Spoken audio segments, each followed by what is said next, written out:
Patrick, great to see you. Welcome to Popternative, man. Thanks, Petey. Thanks for having me. First of all, I just want to say congratulations. You were so good as Dr. Langdon in the Pit. I'm so happy for you. It's just incredible. And I can't wait to dive in. One of the things I love about this show is this, with medical dramas, and I think the Pit does this amazing, is, that balance of, it's quick pace, all these patients coming in and out of the Pit. But also we do learn about the doctors and the staff of the Pit, of the hospital as well. So there's a balance of both. What's that like for you reading that in scripts and then seeing it come to life on screen, so to speak, that balance? Yeah, the balance is really cool. And I feel like it's pretty unique to this show. Like we've seen the hospital drama is not a new thing. There's many different manifestations of this genre that where you really you'll have like a scene of medicine, you'll have like a patient-centric scene, and then you'll have a cut to, and you'll have a scene with like a romance in a broom closet or something like that. And it was very important to us to do something different and really put the medicine forward. Mm-hmm.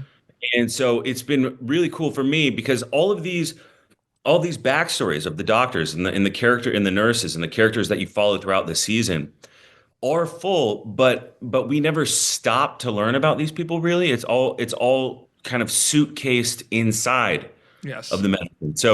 So we sit there, and what we're trying to do is we sit there over top of a patient and we go through the workday like anybody in an actual workspace would go through. But whether you work in a hospital or you work in an office or you sell used cars, mm-hmm. you have all sorts of plot lines and storylines and dynamic shifts going on with your coworkers, but rarely do you stop to have a dramatic scene. It all sort of happens underneath the work. And so that's sort of been the name of the game for us. Absolutely. I have two general questions about I have a lot of general questions about the show, but specifically about your character, Dr. Langdon. I have one now and then one I will save for the end of the interview, but specifically take me through the, before you go film, you book this, right? How much do you know about this character, so to speak, before going in? Do you feel like you learn more when you actually start filming episodes? Or do you feel like you understand this character, you know who he is, type of thing? I'm just curious about that because it is one of my favorite characters on the show. You know this already. Thanks, man. No, it's kind of crazy because we don't know a lot. I actually got this job on a 2-day notice. I was in New York and it was just a random self-tape that sort of made it through and progressed. And then I finally got the job offer on a Wednesday, and they said that they wanted me there by Friday. And I was like, best I can do is Saturday. And so we sort of jumped right into it, and there was no real opportunity for prep time or anything like that. And then even as we went through the season, we kind of were given very, very general plot points that would come out over the season, mm-hmm. but we would get scripts 3 days before we started working on an episode. Yeah. So we were always sort of at the cusp of our understanding of the direction of the life of the character, mm-hmm. which was really cool because we shot in sequence, we shot chronologically. Yeah. So it was like a person. It was like a person in life, and that you never really know what's coming next. You're just living for right now. And so it was really cool.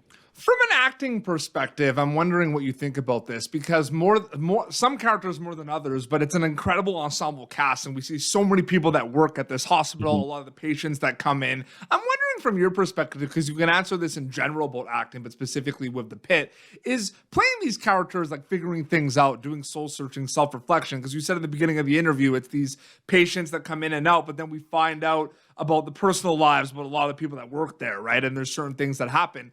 Do you find it more challenging or fun to play these characters that are figuring things out and doing self-reflection and soul-searching, because these lost characters, so to speak? Because from a viewer perspective, they don't know they're lost. So I'm just curious what you think about that from an acting perspective, playing these characters that are lost and doing self-reflection.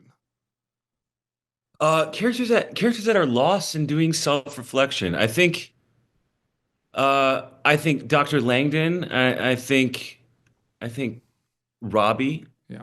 I think all these characters to a certain extent Mhm. are they have a bunch of spinning plates And it's at like day any. by day too, right? They're trying to take it day by day as well. Yeah, yeah, just like pretty much most of the people I know in life. And Yeah.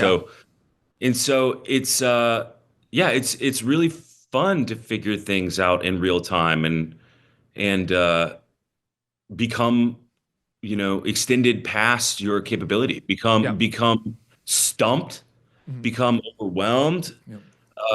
And then the really cool thing about this show is it's all one day. So Keep so it's like forgetting. so like I can become really overwhelmed Mhm. in like at 10 o'clock in the morning and have like a really traumatic experience with a patient or whatever. Yeah. Um, but then life moves on, and Yeah. that's the great thing about this show, and because that's what's really true about emergency workers is you might lose somebody, Yes. um, and then you got to walk to the next room and meet the next patient exactly where they are. And you got to give them your undivided attention. So you might have a moment where you get overwhelmed. You might have a moment where you break down. And then we don't cut to credits in life. Life keeps moving. And so that's been a really cool perk of the setup. Absolutely. There's a lot of connections to the pit to ER with Noah and John Wells and everything, but it is not ER. It is a different medical drama. The pace of this is crazy. Like it's so fast paced. Some episodes, Yeah. it's crazy. How does it feel film like pace wise? What's the pace filming the scenes? Is it also really quick from an acting perspective? Does it feel super quick filming a lot of these sequences? Okay, so I think this is my first ever TV show. Yeah. So, Wow. so I have no point of reference for how fast it is supposed to go. I come from the theater, and so most of the time, whenever we're doing theater, that's how quickly things go. Yeah. Like, but I talk to people on set and being like, we'll do 8, 10 pages in a day, Mhm. and everybody tells me like, dude, that is unheard of. This is like the fastest show I've ever been on in my life. Yeah. So I know it's atypical to how this usually works, but I feel right at home. I love it. I, Yeah. I love moving fast. Yeah, it's quick. Theaters where everyone learns their craft. I wasn't an actor, but I was the light operator and stage crew and stage-hand for my theater productions in high school. That's And awesome. it was, man, I wasn't even in the shows, and there was like you would wake up in the morning, you do like, you know how it is, right? You do like 3 or 4 shows, Monday through Friday, and then like the last one's the big show and everyone comes out. But it's like there's like an energy the morning you wake up where you're like, yeah, we're performing for people tonight. I don't know, I wasn't even in the production. So Yeah. you know what I mean by that? There's like there's something about theater, man. I'm telling you, there's something about it. Yeah, and that to an extent is true about this show as well. Yep. In that because John Wells and Scott, they move so fast. Yep.